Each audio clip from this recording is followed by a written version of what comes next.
Hello，大家好。ကဲ2026ခေတ်တစ်ကိုလည်းရောက်ပြီပေါ့နော်ခေတ်တစ်တော့မဟုတ်ဘူးနှစ်ကိုရောက်ဆိုရှင်းရန်ခွိုင်လர்ကဲဒီနေ့အခြေခံမိတ်ဆက်စကားပြောလေးတွေကိုတင်ပြပေးချင်ပါတယ်မိမိနာမည်ပြောမယ်နော် Tell your name ကျွန်တော်နာမည်ဇော်ဝင်းပါမြန်မာလိုပြောမယ်ဆိုလို့ရှိရင်ကျွန်တော်နာမည်ဇော်ဝင်းပါပေါ့နော်တရုတ်လို့ဆိုလို့ရှိရင်ကျွန်တော်ဆိုတော့我的名字是ကျော်ဝန်းဒါကတော့အတန်ဖလှယ်ဟာအတိအကျမဟုတ်ကျော်ဝန်းနော် My name is ဇော်ဝင်းအဲ့လိုဖြစ်မယ်နော်ကဲပြန်ပြောပါဦး我的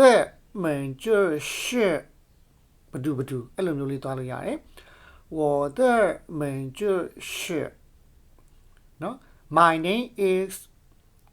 ဘလာဘလာအဲ့လိုမျိုးပေါ့နော်ဘဒူဘဒူအဲ့လိုပြောလို့ရမယ်နောက်တနည်းကျွန်တော်ကိုထွန်းလင်းလို့ခေါ်ပါတယ်我叫通灵ဒါအတန်ဖလှယ်ဟာနော်我叫通灵 I am Tongling I am Tongling အဲ့အကြောင့်လို့ကိုယ့်နာမည်ကိုပြောမယ်ဆိုရင်我的名字是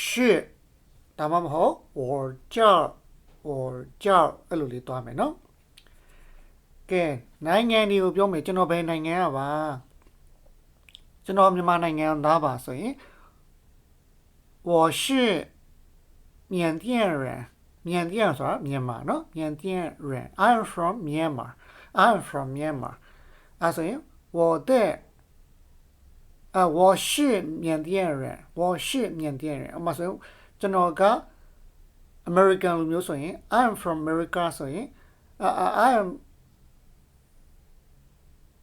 I am for Americans I am American solution 我是美国人美国ဆိုတာ America 美国 英国 England နော် Japan ဆိုရင် Japan ဒါလေးကတော့နောက်တစ်ဖြည်းဖြည်းသိသွားပါလိမ့်မယ်အဲ့ဆိုရင်ကျွန်တော်မြန်မာနိုင်ငံသားပါ我是缅甸人 I'm from Myanmar I'm from Myanmar ကျွန်တော်ရန်ကုန်ကပါ我来自阳关我来自 I'm from 阳ကုန်ကျွန်တော်ရန်ကုန်က我来自다음은 我来自曼德利နော်曼德利ဆိုတာဒါအတန်ဖဲလေဟာပါနော်曼德利မှာနေရဆိုရင်我住在曼德利I lived in Mandalay I lived in ဆိုရင် I lived in ဆိုရင်我住在ကျွန်တော်ဘယ်လာလဲဆိုရင်我来自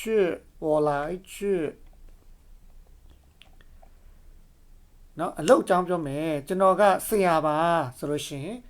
我是老师ဆရာဆိုရင်စာသင်တဲ့ဆရာဆိုရင်我是老师 I am a teacher I am a teacher 我是老师 I am a teacher I am a teacher ဒါမှမဟုတ်ကျွန်တော်ကျောင်းသူပါကျောင်းသားပါဆိုရင်我是学生 I am the student I am student နော်အဲ့ဒါတွေကဆရာကျောင်း学生ဒါလေးကအလောက်ကန်လေးလည်းသိရမယ်နော်ကဲအဲ့အပြည့်စုံလေးမိတ်ဆက်ကြည့်အောင်မင်္ဂလာပါကျွန်တော်နာမည်ကိုမျိုးသူရပါကျွန်တော်ရန်ကုန်မြို့ကပါကျွန်တော်ဆရာတယောက်ပါတရုတ်စာသင်ပေးနေပါတယ်အသက်20နှစ်ရှိပါပြီဆိုတာလေးကိုပြောကြည့်အောင်你好我的名字是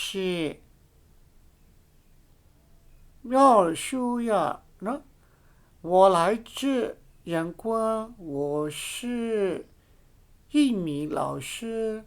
我教中文，我28岁。这样标记没喏？个个没事都没说，一直都弄什么？你好，给你们标没？我的名字是。不读不读标没喏？我的名字是若苏亚啥မျိုး对呀，多少单 play 哈，喏，我来自阳光，我来自阳光，好比喏，我是一名老师，这种写叫吧，我是一名老师。我教啥定家啦？我教中文，丢啥定？我教中文。这喏，大家啦，我28岁，最少等喏，我28岁。ခုနှစ်တည်းကိန်းကနန်းလေးတွေယူတတ်ပုံကိုအရှိသင်ခန်းစာလေးမှာပြထားတဲ့အတွက်ပြန်လည်လေ့လာပြီးတော့ကြည့်ရှုပါနော် Hello, my name is Myodura. I'm from Yangon. I'm a teacher. I teach Chinese. I'm 28 years old. နော်နမူနာနဲ့လေးကြည့်အောင် Hello ကျွန်မကတော့ဘယ်သူပါပေါ့မန္တလေးမှာနေပါတယ်ကျောင်းသူပါ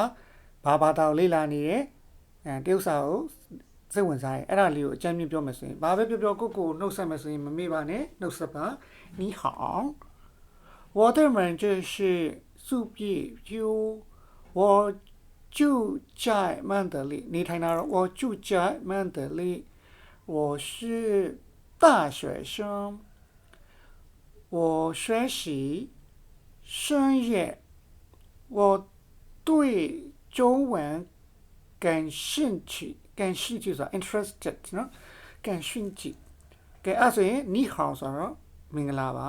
ကျွန်တော်ရဲ့နာမည်ဆိုရင်我的名字အကျေဆုံးပြောမယ်ဒါမှမဟုတ်ရင်ကျွန်တော်နာမည်ဘယ်လိုခေါ်ပါဆိုရင်我叫ဗမာနေဆိုရင်我住在曼德里我是大学生大ဆိုတာတက္ကသိုလ်ကျောင်းသားဆိုရင်大学生မူလာတန်းဆိုရင်ဘယ်လိုပြောမလဲအလေဆိုရင်ဘယ်လိုပြောမလဲဒါလေးရနော်ရှာကျုံတာနော်အဲ့လိုလေးပြောမယ်နော်အလေဆိုရင်ကျုံနော်တက္ကသိုလ်ဆိုရင်တော့大学ပေါ့နော်学习ဆိုတာလေ့လာသင်ယူတာ study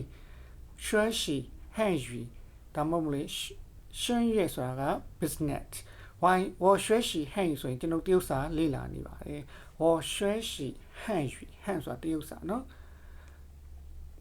ကဲကိုအသက်ကိုပြောမယ်ဆိုရင်ဒါအရှိရတင်ကန်းစာတွေမှာလည်းပြောပြီးသွားပါပြီကျွန်တော်အသက်က25နှစ်ဆိုရင်我25岁我25岁 I am 25 years old 我25岁 I am 25 years old ဝါသနာလေးကိုလည်းပြောမယ်我喜欢看书စာဖတ်ရတာကြိုက်နှစ်သက်တယ်喜欢ဆိုတာကြိုက်နှစ်သက်တာ like I like reading books 我喜欢看书I like reading books. I like reading books. 我喜欢看书。ကျွန်တော်တချင်းဆိုတာကြိုက်တယ်ဆိုရင်ဘယ်လိုပြောမလဲဖြည့်ကြည့်ပြီနော်အောက်မှာ comment မှာကျွန်တော်တချင်းဆိုတာကြိုက်တယ်ဆိုရင်ဘယ်လိုပြောမလဲအဲ့ဒါလေးကို comment မှာဖြည့်ကြည့်ပြီနော်ခီးတော်ဝါဒနာပါတယ်我喜欢旅行 traveling ခီးတော်တာကိုတော့တော်များကြိုက်မယ်ထင်ပါတယ်နော်我喜欢旅行 I like traveling 你 music ကိုကြိုက်တယ်ဆိုရင်我喜欢听音乐နားထောင်တာနော်听နားထောင်တာ听ဆိုတာchantဆိုတာက chant เนาะဒါလေးကိုသိရင်ခုန comment ဟိုဖြည့်ခိုင်းတဲ့ဟာလေးကိုဖြည့်နိုင်မယ်လို့ထင်ပါတယ် I like listening to music ကဲဒီဗီဒီယိုလေးကိုကြိုက်တယ်ဆိုရင်เนาะlike and share and subscribe လေးလုပ်ပေးပါအောင်เนาะ请大家订阅